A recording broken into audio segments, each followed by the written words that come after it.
Hello and welcome to this episode 13 Authentic Ways Your Inner Light Shines Bright. Why 13? I started my process for this podcast with 10, and then the number kept going. And I bet it goes longer than 13, but I stopped there. This episode is happening at the end of 2024. It's actually right before the winter solstice. And I wanted to create an episode that was about honoring how far you've come and to see and recognize maybe some very authentic ways that you might already be shining your light or showing your light, and your light being the essence of your soul, something that we sometimes seek to attain and create connection with because we're living with so much that might create disconnection, whether it's time or whether it's routines or whether it's family or whatever it might be that might be, taking us into a place of overdrive, work, etc. So this episode is a pause in time to reflect on ways in which your soul may be shining already. And maybe some of this information has you remember or focus that in this moment, my light is shining, and maybe I need to pause and celebrate these little micro moments in life. So, right before the winter solstice, here we are. This time of year, we're going into the longest day and the shortest night. No, no, no. Strike that and reverse it. The longest night and the shortest day. And we go into a season of darkness in the Northern Hemisphere. And it's a time for inner reflection. It can also be a time where sometimes there's seasonal funk, depression. Sometimes there's a sense of going inward, and that can be uncomfortable.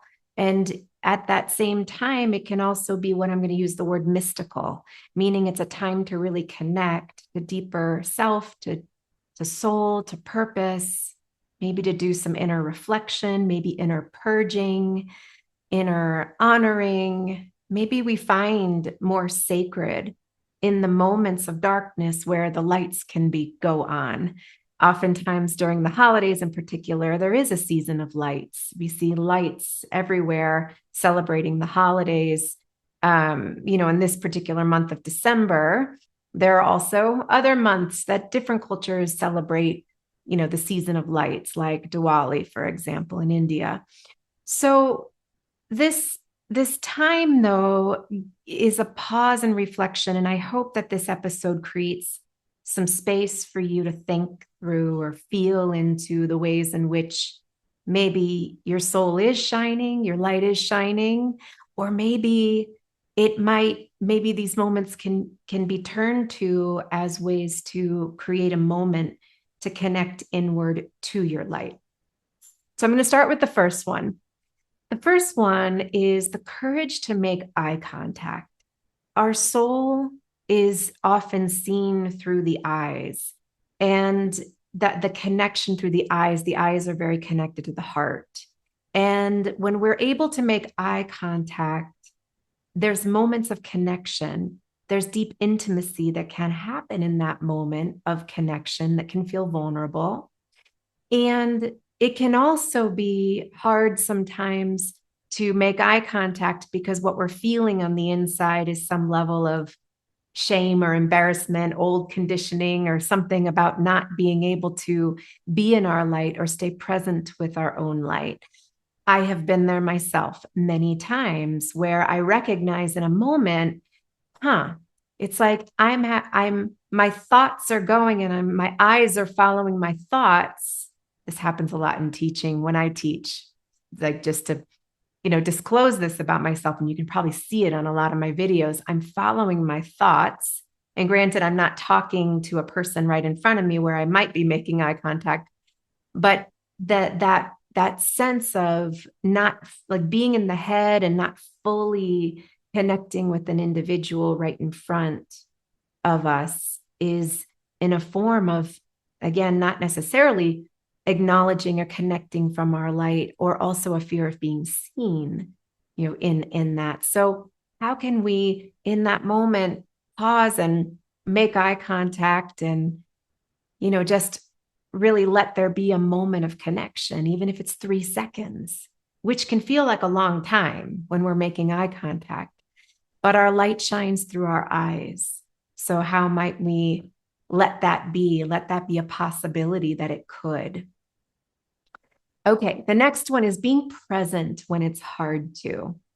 So this can happen in emotional situations. This can happen in parenting. Again, this is something I experience often in parenting when it's difficult. It can happen in relationships. It can happen when we have a lot on our plate.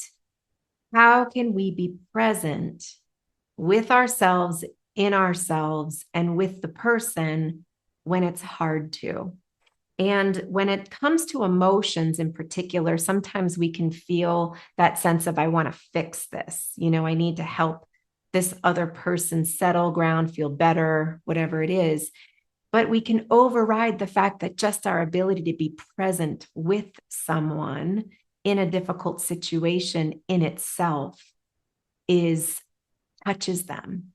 It's a way in which our soul is making a connection, and they feel something in that moment about being held or being a consistent presence in the moment that they're having some level of dysregulation going on. How can we just be a grounded presence in that moment when it's hard? That's a moment that somebody will reflect back on and say, that person was there. I just know they were there. And I don't even remember everything they said, but they were there. That touches someone else's life. That's a moment where your light shines. Number 3 is trying something new. Now, I have recently been watching some different videos of children having this overjoy, this aha moment when they try something new and they're curious and they're figuring it out, and then they see it come to fruition, and the excitement or joy that something just happened, whatever it's baking soda and vinegar and the little volcano exploding or whatever it is, the experience of newness, the awe that again comes through the heart or comes through consciousness and the mind is a spark. And that spark opens up other doorways of awareness and reality and possibility when we try something new. Sometimes if we're leaders and we're in our businesses or we're in our work or we're, showing up in the routine, breaking that routine to get out and have some new experience can shift perspective. You may already be aware of this, so just reminding you. The next, number 4, is feeling and expressing joy. So light again comes through joy. It comes through the heart. Joy is a power of the heart. When we feel joy, it is a medicine for other people. When we are in our joy, it's the opportunity to touch other people's lives. Now, someone might hear that and say, I've been shut down my whole life. When I express joy, I've been told, don't be too happy, don't shine your light, don't get too big. Why are you so happy? Cynicism, criticism, etc., was the pushback to someone experiencing joy. And that might be true historically, and it may be that pattern's repeating with certain people in your life, but it gives you the opportunity to truly make space for your own joy and to own it no matter what. Dance like nobody's watching. That sense of that inability to honor your joy or see your joy is about them. It's not about you. So how do you be in that joy, express that joy, and you will attract to you the people in your life who can celebrate that joy and need that medicine too. They need that spark. They need that inspiration from you. A powerful soul shining moment. Okay, number 5 is accessing your gifts and doing them. That means connecting to what brings you joy or what your gifts may have been, even if they've been locked in the closet for, a decade, bringing them to the surface and actualizing them and doing them. I'm going to give an example. One of my dear friends, Cynthia, she turned 50 and had a massive performance on her 50th birthday. She has a dance history, a theater history, Broadway history, and she doesn't live in New York, and it was a period of time in her life, and so she put together a dance performance with dancers that she ran auditions. She put hours and hours and hours into this show and questioned, why am I doing this? But her gift to move her body and dance and express and create was that was the goal. The goal was to be in that creative process and access the gifts that she was given.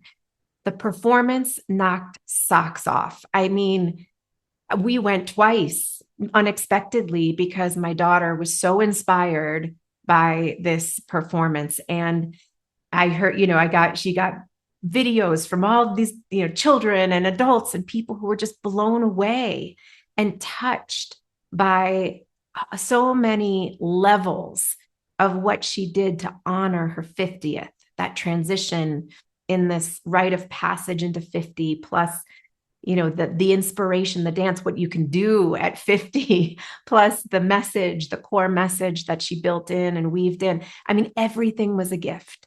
Everything was a gift, and every gift touched every person's life.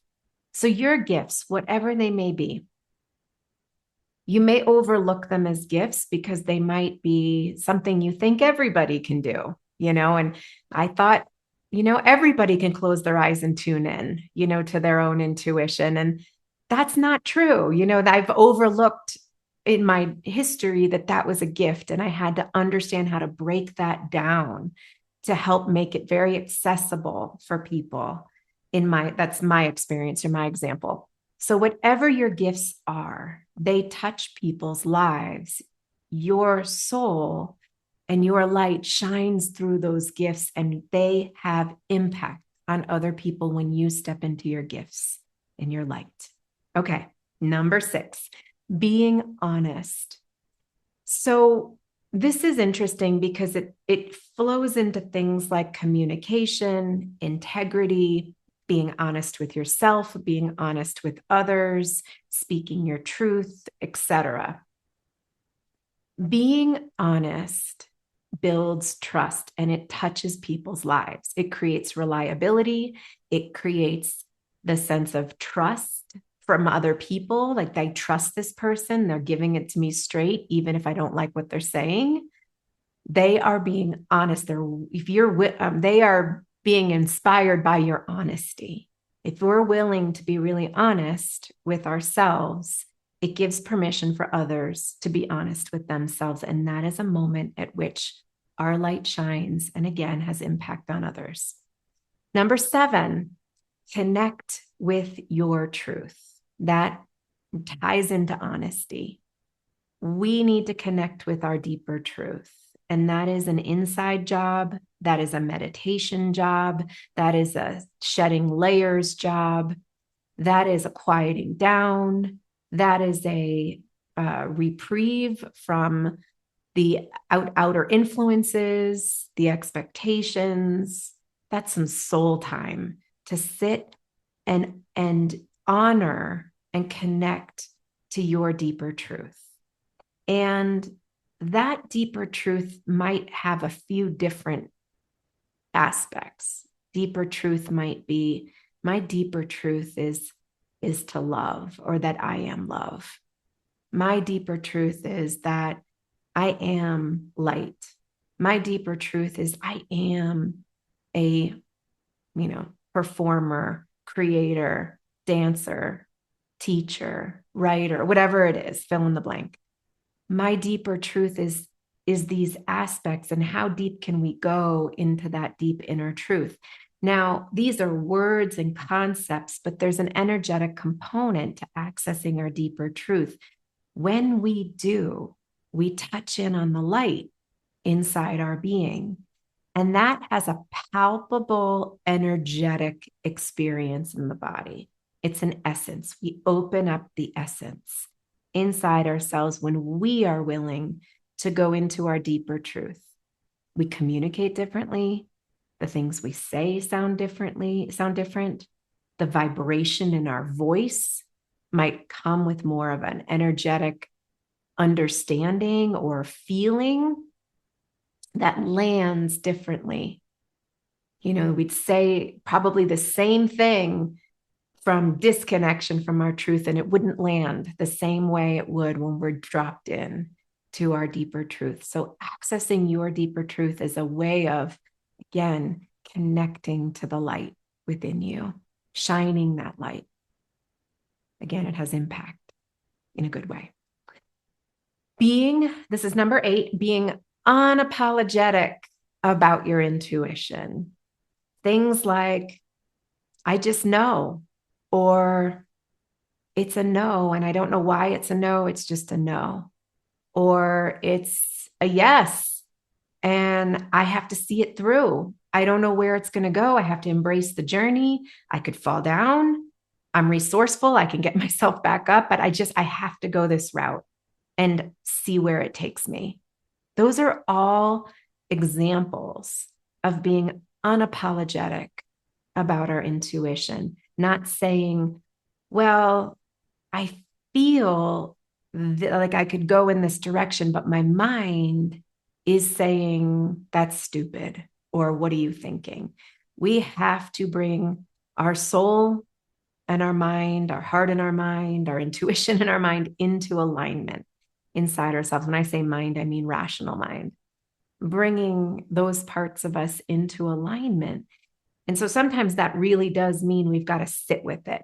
It's not going to be not quick answers. We need that time to really sit and be with what our intuition is really saying. Now, if you've been following me a while, you know also that I talk a lot about the different aspects of intuition. We see, we hear, we feel, we know. So different people see things. Some people feel things, some people hear, and some people know. We have to sit with all the ways our soul is giving us those signals and that inner wisdom. So how do we be unapologetic about it? Now, one more thing I'll say is I do remember the days pre-social media, pre-internet, where talking about intuition was not above it was not an above the table concept. It was very much in the closet, and it's still in the closet in some arenas, but there's been a lot more, that has come on the surface that we have access, not more information about intuition we have access to, given the internet and our modes of communication these days. So it's a lot easier now to say, I don't know, I got to follow my gut, than perhaps maybe it was 35 years ago. I don't know. Some of you might say differently if you're much older than I am, but from back then, but paradigms have changed. More people are talking about intuition unapologetically, and you can too. And your light shines when we do. Okay, number 9, trusting the process and being willing to not know. So sometimes we just won't know. And so how do we lean into trust? How do we lean into trust? How do we lean into trust? I remember calling my mom throughout my 20s and getting, in debt, like, I don't know where I'm going, and feeling so lost. And my mom saying a lot of different things that could have just basically been, trust this process. You have to trust the process. And I remember at the time getting so angry that was the answer, because it was scary. It was scary to not know where life was unfolding. And there was so much, invested in the future.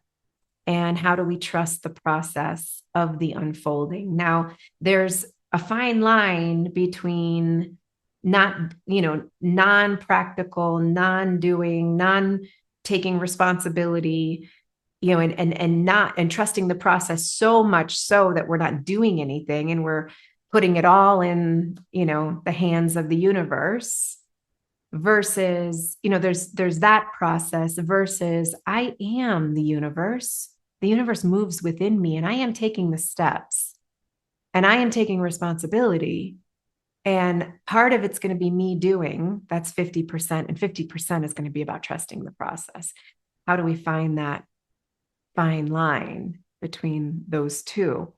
But sometimes there is when we recognize we're doing too much to make it happen, how do we lean back and trust the process? That opens up a pathway of divine essence into our being, of universal consciousness into our being. And that ignites our light. And again, when people feel that from you, it touches people's lives. It opens something for them. Next is having compassion. Self-compassion, compassion for others, compassion for how difficult life is, compassion for your past self, the mistakes you've made, the falling down, the getting back up, and for the celebrations, all the growth moments where you might have, have grown and evolved. How do we have compassion for ourselves and humanity? This is a way in which your light shines. When we do, again, our heart opens and people feel the beauty of that. They're touched by you. Next is learning from the lessons. There's something about saying, I messed up.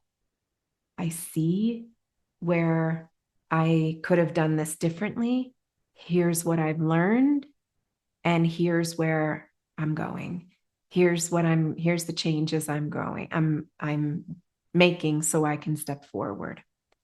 Learning from our lessons is an aha. It's that willingness to say, I am taking responsibility. And in this growth moment, this reflective moment of learning, I'm growing and I'm willing to do it differently because I've learned a lesson. That process, being present with someone who's willing to do that, opens up something for us. So if you think about it, if you were to witness somebody who was to express that, you might feel touched by their light, their ability to go there. And on the flip side, someone else would be touched by your light, your ability to go there.